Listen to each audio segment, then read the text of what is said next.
नमस्कार। जय भीम साथियों, दैनिक दस्तक पर आपका स्वागत है। मैं हूं आपका होस्ट जेपी गौतम।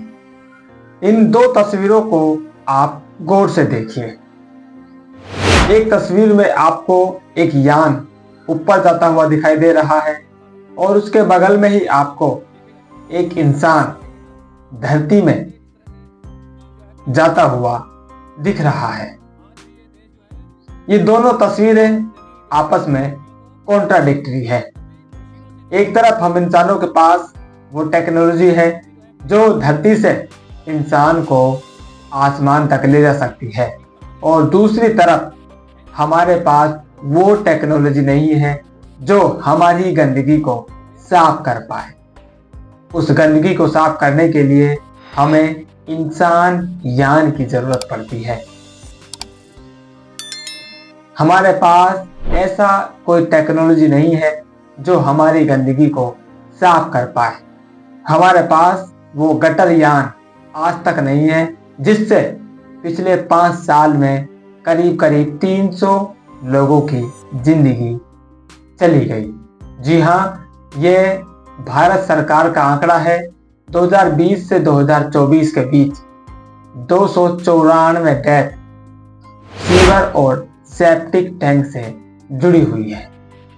ये राज्यसभा में सरकार ने आंकड़ा बताया है, और जो कागज में आंकड़े दर्ज नहीं है उनकी बातें मैं यहाँ पर नहीं कर रहा हूँ। अभी हालिया दिल्ली से खबर आती है, वहाँ पर सेप्टिक टैंक को साफ करते हुए 2 मजदूरों की मौत हो जाती है। कानपुर में भी इसी तरह का मामला सामने आता है। ये तो सिर्फ जो चुनिंदा घटना है साथियों, जो कैमरे में रिकॉर्ड हो जाती है और आपके सामने वो आ जाती है, लेकिन ऐसे सैकड़ों मामले होते हैं जो रोजाना होते हैं, लेकिन वो वहीं की वहीं दबा दिए जाते हैं। बड़ा सवाल यहाँ पर यही है, हमारे पास गगनयान के लिए पैसे हैं, टेक्नोलॉजी है और वो इच्छा शक्ति भी है कि हम इंसानों को अंतरिक्ष में भेज पाएं, दूसरे प्लैनेट्स पर भेज पाएं, लेकिन हमारे पास एक गटर यान बनाने के लिए ना तो पैसा है, ना टेक्नोलॉजी है, और सबसे बड़ी बात शायद इच्छा शक्ति हमारे पास नहीं है। क्यों? ये इच्छा शक्ति हम क्यों नहीं जुटा पाते? इसके पीछे साथ जब आप जाएंगे तो आपको बहुत सारी बातें निकल कर आएंगी, लेकिन इस देश की जो हकीकत है, जाति, वो सबसे बड़ा कारण इस गटरयान की जो टेक्नोलॉजी है उसको विकसित करने में बाधा बनी हुई है।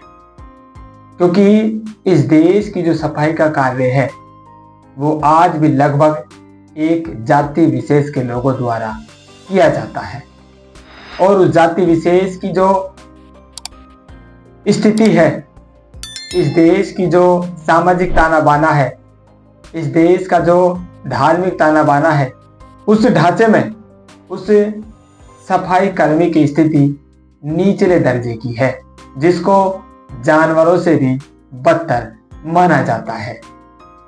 जब किसी व्यक्ति को इंसान नहीं माना जाएगा तो उसके लिए दूसरे इंसान क्यों सोचेंगे? ये सवाल साथियों यहाँ पर आ जाता है। और कहीं ना कहीं जो गटरयान की बात आपके सामने करी, वो गटरयान क्यों नहीं बन रहा है? वो गटरयान इसलिए ही नहीं बन रहा है क्योंकि उस गटर में जाने वाले जो लोग हैं वो दूसरे लोगों की नजरों में इंसान नहीं है। इंसान क्यों नहीं है? क्योंकि इस देश की जो सामाजिक व्यवस्था है, इस देश की जो धार्मिक व्यवस्था है, वो उनको इंसान मानने से मना करती है। और इस देश के जो महापुरुष हुए हैं, तमाम बहुजन महापुरुष हुए हैं, उन्होंने अगर लड़ाई लड़ी है तो इस सामाजिक व्यवस्था के खिलाफ ही लड़ाई लड़ी है, जिसके लिए आज भी निरंतर लड़ाई चल रही है। शुभम शुक्ला अंतरराष्ट्रीय स्पेस स्टेशन से वापस आते हैं। उनकी सकुशल वापसी पर पूरे देश में जश्न मनाया जाता है, लेकिन जिस टेक्नोलॉजी से वो ऊपर जाते हैं वो टेक्नोलॉजी धरती में जाने के लिए आज तक तैयार नहीं है।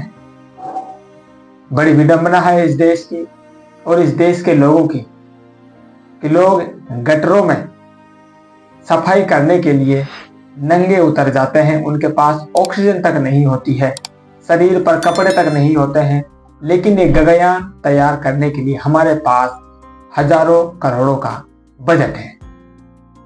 इस पर बड़ा सवाल या निशान लगाते हैं चंद्रशेखर आजाद और सरकार के सामने बड़ा सवाल उठाते हैं। वो कहते हैं, अंतरराष्ट्रीय स्पेस स्टेशन से शुभम शुक्ला की सकुशल वापसी पर मुझे गर्व हुआ और 2 दिन बाद ही इसरो द्वारा मानव रहित अंतरिक्ष यान की घोषणा ने उस गर्व को और ऊंचा कर दिया। विज्ञान और अंतरिक्ष की इस ऊंचाई को देखकर मन में बधाई देने की इच्छा हुई थी। लेकिन लगभग उसी समय दिल्ली के एक अस्पताल बालाजी एक्शन हॉस्पिटल में 2 दलित युवकों की सेप्टिक टैंक में मौत और कानपुर में एक दलित युवक की मैन होल में दर्दनाक मृत्यु की खबर ने मन को झकझोर दिया। सोचिए, एक तरफ रॉकेट साइंस, चंद्रयान, गगनयान और दूसरी तरफ इंसानों से गटर साफ करवाना, वो भी बिना किसी सुरक्षा के। क्या ये कोई ऐसा रॉकेट साइंस है जो हमें अभी तक प्राप्त नहीं हुआ कि हम अपने नागरिकों को, खासकर दलित समुदाय के युवाओं को इस अमानवीय और जानलेवा काम से बचा सके? ये सिर्फ मौतें नहीं है, ये एक राष्ट्र की असफलता है। हमें तय करना होगा, क्या हम सिर्फ अंतरिक्ष में जीतेंगे या पृथ्वी पर भी इंसानियत को बचाएंगे? बड़ा सवाल आजाद समाज पार्टी के नेता और नगीना से सांसद चंद्रशेखर आजाद ने पूछा है, क्या हम सिर्फ अंतरिक्ष में जाने के लिए टेक्नोलॉजी बताएंगे या फिर पृथ्वी पर इंसानों को बचाने के लिए भी कुछ काम करेंगे? और ये जो लगातार सेप्टिक टैंक और सीवर में मौतें हो रही हैं, ये इस राष्ट्र की असफलता है।